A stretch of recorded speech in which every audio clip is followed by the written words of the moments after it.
Hello guys, आप लोग कैसे हैं? स्वस्थ होंगे, मस्त होंगे। हम लोगों ने कल पढ़ा था स्वर। इससे पहले हम लोगों ने व्याकरण पढ़ा था। व्याकरण का ही पाठ था वर्ण विचार और शब्द विचार, वाक्य विचार। तो हम लोगों ने कल पढ़ा वर्ण विचार। वर्ण विचार के बारे में हमने थोड़ा जानकारी लिया था। इसके साथ वर्णमाला के बारे में, इसके बाद मैंने स्वर के बारे में किया था। और आज हम लोग पढ़ेंगे व्यंजन। तो हमारा टॉपिक आज क्या होगा?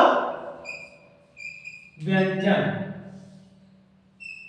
तो हम ये पढ़ेंगे व्यंजन है क्या, यानी व्यंजन किसे कहते हैं और ये कितने प्रकार के होते हैं। तो व्यंजन जो कुछ हम बोलते हैं, जो भी वर्ण हम ध्वनि निकालते हैं, उसको जो हमारा ध्वनि है अवरोध उत्पन्न करते हुए एक दूसरी भाग से टकराते हुए जो हमारी आवाज निकलती है उसी को हम व्यंजन कहते हैं। जैसे का, तो का हमारा है तो कंठ से हमारा टकराया तो कंठ हो गया। जैसे पा के लिए बोलते हैं तो ओठ से हमारा टकराता है, कहीं जीवा से टकराता है, कहीं तालब से टकराता है। तो ये मुख, तालब, जीवा आदि टकराने से ये जो हमारा वर्ण ध्वनि निकलती है इसी को हम व्यंजन कहते हैं। तो हम लिख लेते हैं व्यंजन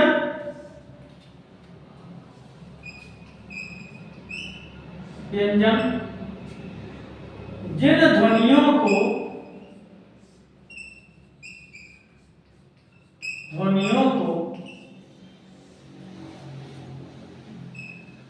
बोलने के लिए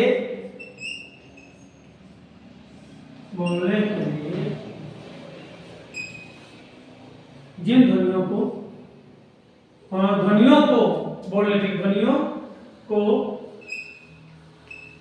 बोलने के लिए जिन ध्वनियों को बोलने के लिए श्वास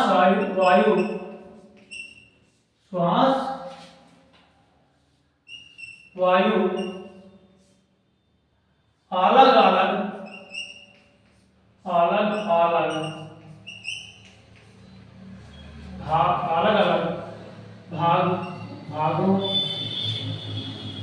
भागों जैसे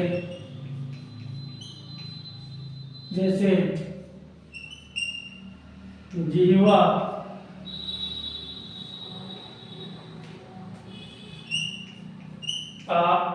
तालब, तालु, जीवा तालु मुख आदि से अवरोध होते हुए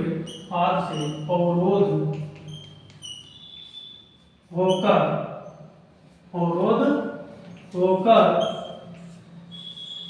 बाहर निकलती है।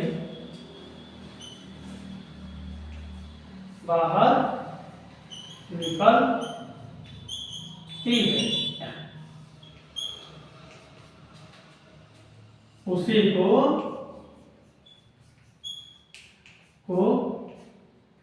व्यंजन कहते हैं।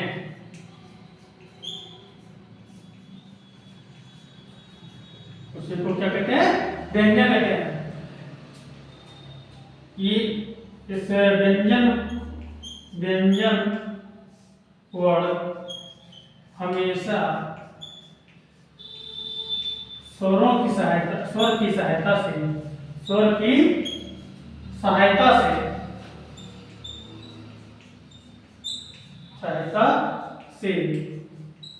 बोली जाती है। यानी क्या है? जिन ध्वनियों को बोलने के लिए श्वास वायु अलग अलग भाग जैसे जीवा, तालु, मुख आदि को अवरोध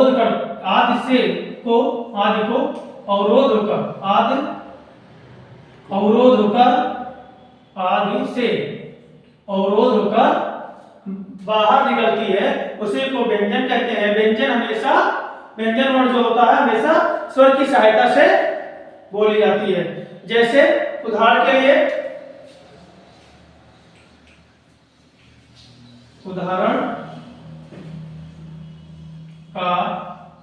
खा गा करते करते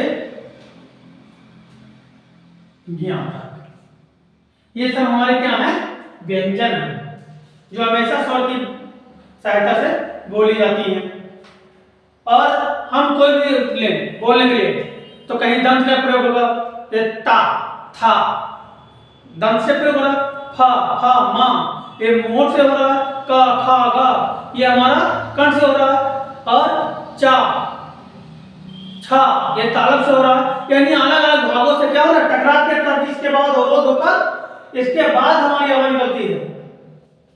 ठीक है, तो ये टकराती है, अवरोध होती है हमारी आवाज, इसके बाद निकलती है। अब इसके प्रकार, तो इसको नोट कर लीजिए, इसके बाद सब करते हैं।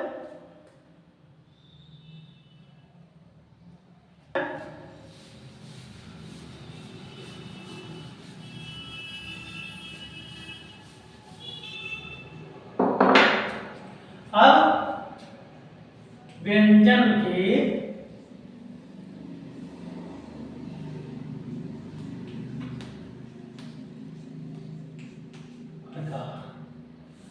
तो ये 4 प्रकार से है। पहला है एक्सप्रेशन,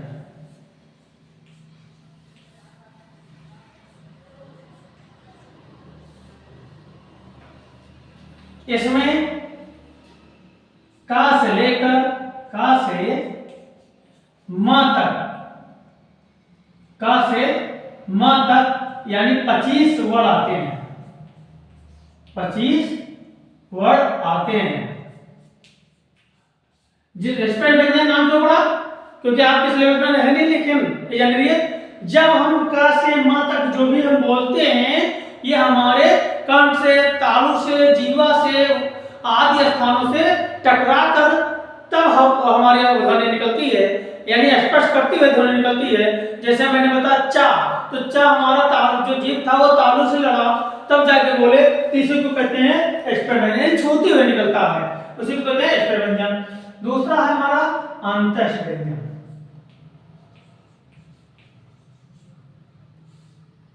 अंतस्थ कुछ गलत लग रहा है, हाँ अंतस्थ व्यंजन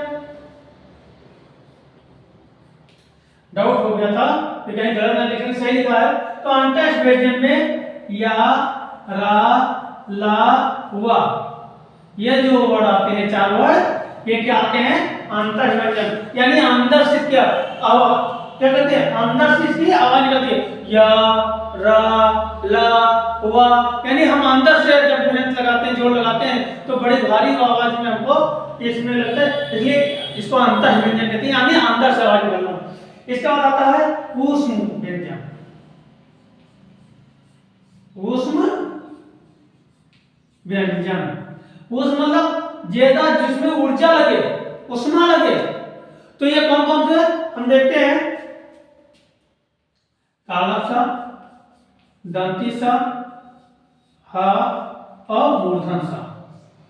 ये जो हमारे 3 तालब सा, दंती सा, मूर्धन सा, हा, तो ये जो हमारे हैं ये ऊष्म व्यंजन है। अब बोल के देखें, इसमें ऊर्जा ज्यादा लगती है, तालब सा, मूर्धन सा, दंती सा, यानी अंदर से उष्मा ज्यादा लगती है, तो इसी को हम क्या कहते हैं? ऊष्म व्यंजन कहते हैं। और चौथा हमारा है संयुक्त व्यंजन। चौथा क्या है? संयुक्त व्यंजन। संयुक्त मतलब 2 अक्षरों से मिलकर जो शब्द बना हो उसको हम संयुक्त व्यंजन कहते हैं। इसमें छा, तरा, ज्ञान और इसके साथ साथ क्या आता है?